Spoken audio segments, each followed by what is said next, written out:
ng puhunan para sa 10,000 units na sinabi ng Laguna Property Holdings na itatayo niya. Pero pagkatapos na ito'y ipangutang at puhunanan, biglang inurong ng Laguna Properties ang kanilang order. Hindi talagang bulantang na ako rito. Sabi ko, lahat. Sinanla ako, nangutang ako. So, paano? No? Eh di, meron daw silang nakuha ibang technology na French technology.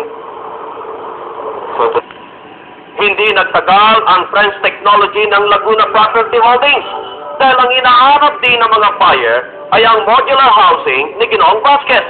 we have online the President and Chief Executive Officer of Vasquez Building Systems Corporation, the inventor of the prefabricated modular housing technology known as VasBuilt, Edgardo Vasquez.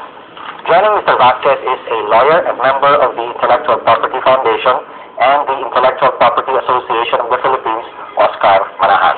Welcome back online, gentlemen, and good evening. Good evening to you, Gene, and to the televiewers. Good evening, Gene. I'm glad to be here again on your show. Thank you for sharing your time online. Mr. Vasquez, let me start the first question.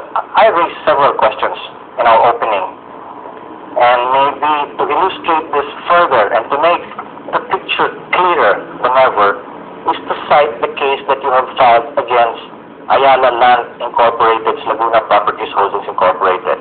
As I understand, this case involves a 100 million peso damage suit against Laguna Properties Holdings Corporation for allegedly copying your invention and then marketing it and making it appear as the invention or the property of Ayala Land. Now, is this a good way of describing or defining what IPR, the Intellectual Property Rights